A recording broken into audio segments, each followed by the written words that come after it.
Greetings friends and welcome back to Grand Adventure. I'm your host Mark Guido and we are so happy that after 4 straight months of camping in campgrounds, we are finally back to boondocking, our preferred method of camping.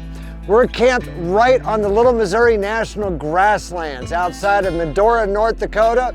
And right here over my left shoulder where you see that communications tower, that's the boundary line of Theodore Roosevelt National Park. Come along on this episode. Stay tuned.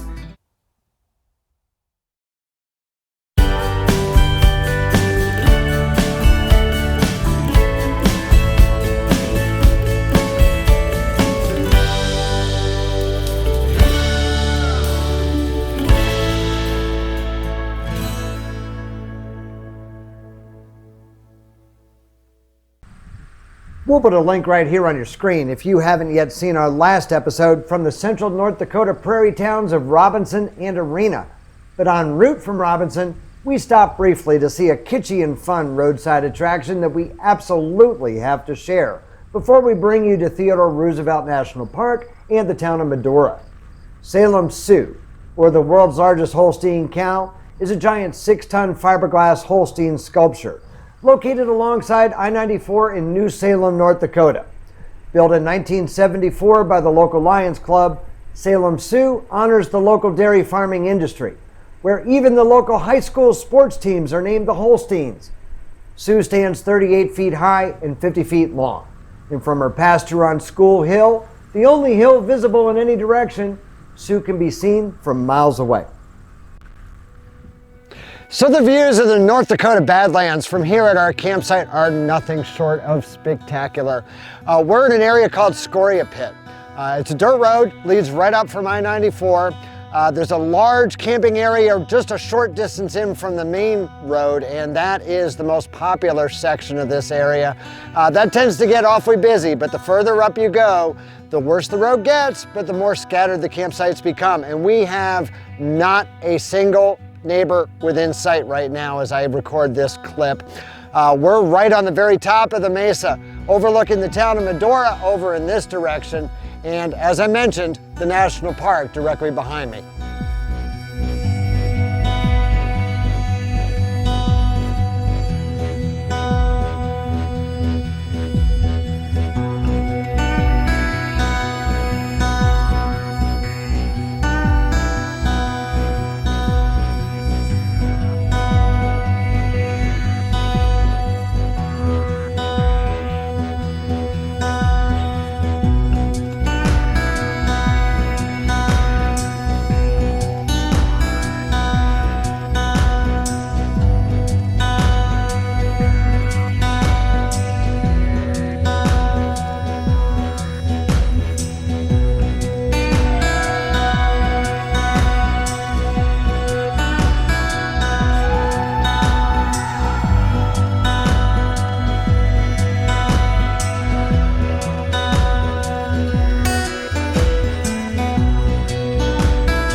I found this venomous prairie rattlesnake only 25 feet away from our campsite. Fortunately for both me and for the snake, it's already dead. But I don't think I'll be mentioning this to Patricia until we pulled up stakes and have already moved on to our next destination, just to ensure marital camping harmony. The charmingly restored cowboy town of Medora, population only 112, sits just below the butte that we're camped atop, and serves as the gateway community to Theodore Roosevelt National Park with wooden plank sidewalks, old-fashioned ice cream parlors, and buggy rides. Roosevelt first came to the North Dakota Badlands to hunt bison in September 1883, stepping off a train in this settlement, then known as Little Missouri, to enter a world that he had only before read about. During that first short trip, the skinny, young, bespectacled New Yorker got his bison and fell in love with the rugged lifestyle and what he called the perfect freedom of the West. Roosevelt continued to visit the area extensively throughout the 1880s and invested in a number of ranches. We're here at the tail end of Medora's tourist season, and things are accordingly much quieter than they would be during the summer months.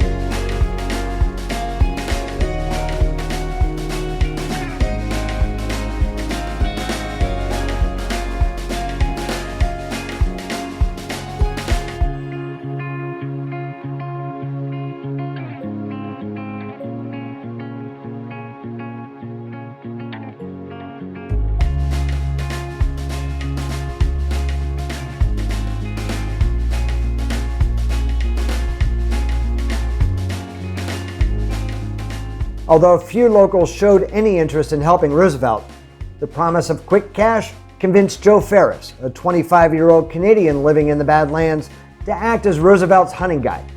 This was Ferris's General Store, which is still active in Medora today. The Badlands Cowboy became Medora's first newspaper in 1884 and lasted only 3 years.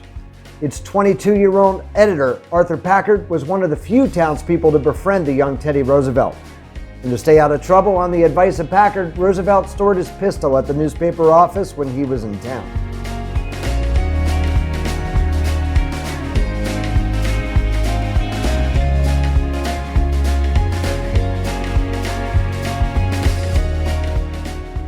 This accommodation changed its name to the Rough Riders Hotel on the very day that Teddy Roosevelt made a whistle stop in Medora on April 7, 1903. Medora locals no longer sneered at Roosevelt. He had now earned their respect.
The Medora Musical, one of the longest running shows set in an outdoor amphitheater in the world, has entertained over 4 million people since its inception in 1965, with its story of Theodore Roosevelt in the American West.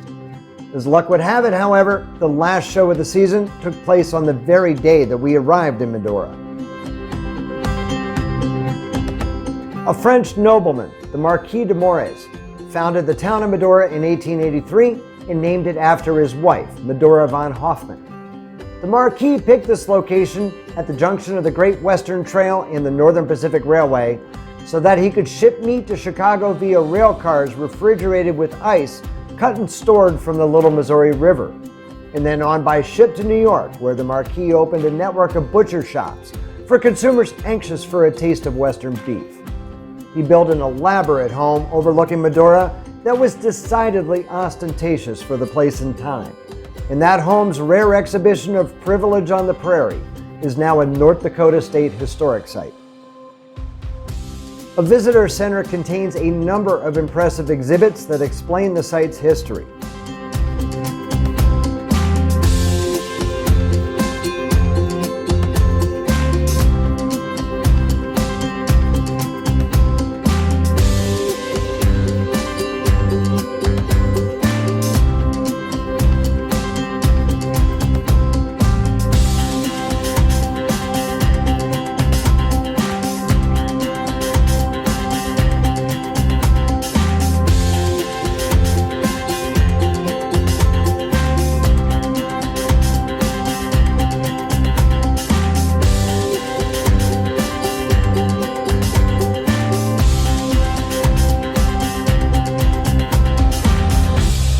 The key attraction of the Chateau de Morez State Historic Site is, of course, the chateau itself. A 26-room, 2-story wood frame structure overlooking Medora that still contains many of the original furnishings and personal effects of the de Morez family.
The Chateau de Maurice overlooks the site along the Little Missouri River, where the Marquis built his meatpacking plant.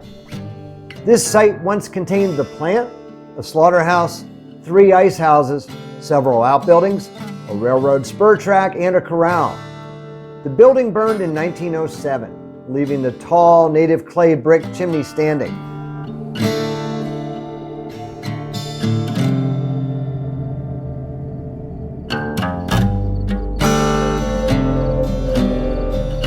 The Marquis needed a steady supply of cattle to support his operation, and that supply arrived in Medora via the Great Western Trail. Between 1874 and 1893, 7 million head of cattle and horses made the drive up the Great Western Trail from Texas, through 9 U.S. states into Canada, while grazing on rich prairie grasses along the way, left behind by the former bison herd that by the late 19th century had been nearly eradicated by commercial hunting. It became the most significant cattle trail in the United States. Cowboys from Texas helped to establish North Dakota's Western heritage and ranching industry.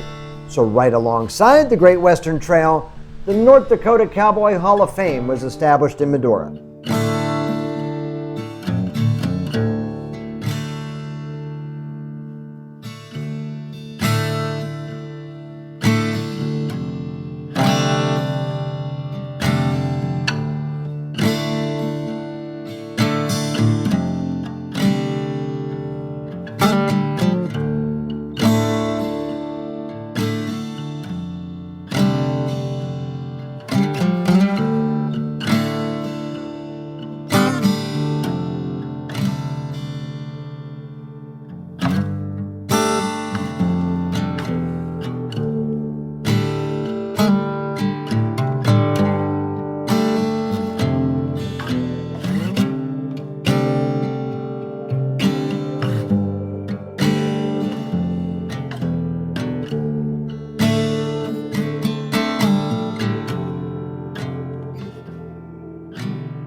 Theodore Roosevelt National Park is North Dakota's lone national park and the only one in the entire park system that's named for a person. It features more than 70,000 acres of untouched wilderness, featuring 200 to 400 bison, wild horses, elk, bighorn sheep, prairie dogs, and more, split between the larger South Unit along I-94 near Medora, the smaller North Unit about 80 miles to the north, and Roosevelt's remote Elkhorn Ranch in between. Our visit on our American Heartland Tour 2020 is confined to the South Unit. On his first visit to Medora in 1883, Roosevelt invested $14,000, more than his annual salary, in the Maltese Cross Ranch, 7 miles south of town. After the death of both his wife and his mother on the same Valentine's Day in February 1884, Roosevelt returned to his North Dakota ranch seeking solitude and time to heal, staying in the Maltese Cross cabin that has been relocated to this site behind the park's visitor center. Roosevelt took great interest in his ranches and in hunting in the West, detailing his experiences in pieces published in Eastern newspapers and magazines. He wrote 3 major works on his life in the West: his adventures in North Dakota and the loss of his cattle in the starvation winter of 1886-87 were influential in his pursuit of conservation policies as President of the United States.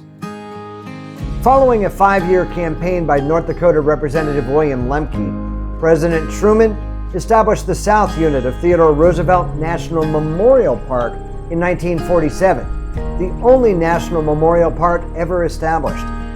The North Unit was added by Act of Congress in June 1948, and in 1978, the park's designation was changed to Theodore Roosevelt National Park.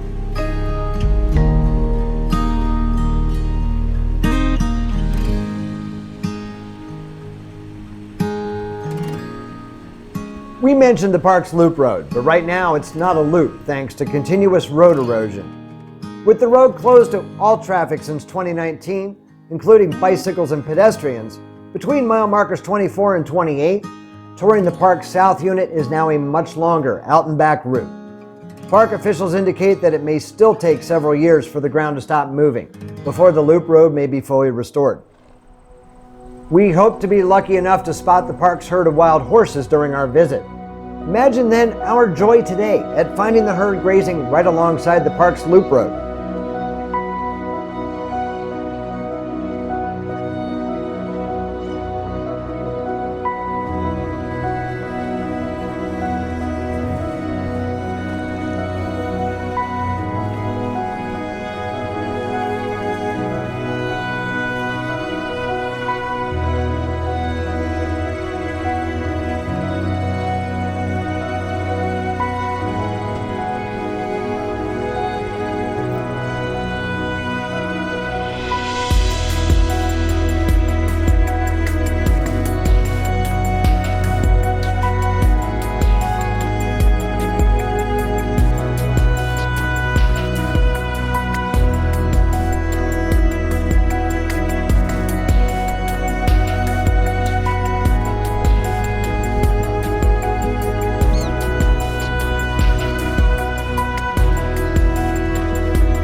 So we truly hope that you've enjoyed coming along with us to Theodore Roosevelt National Park and the entire Medora area. If you like this episode, it's extremely important to us that you give us a big thumbs up down below. And while you're down below there, that's where you'll find the comments section. We'd love to hear from you after each episode of Grand Adventure that premieres every Wednesday evening on YouTube. Now, coming up next week, we're bringing our American Heartland Tour 2020 to the Black Hills of South Dakota. So if you're not yet a Grand Adventurer, this is the perfect time to go smash that little red subscribe button, the one right down there in the corner of your screen, and ring that notification bell. And we would be honored if you shared the channel with your friends, family, and on social media. So until next week from the Black Hills, please remember, life is nothing but a grand adventure. And Zoe says so too. We'll see you soon.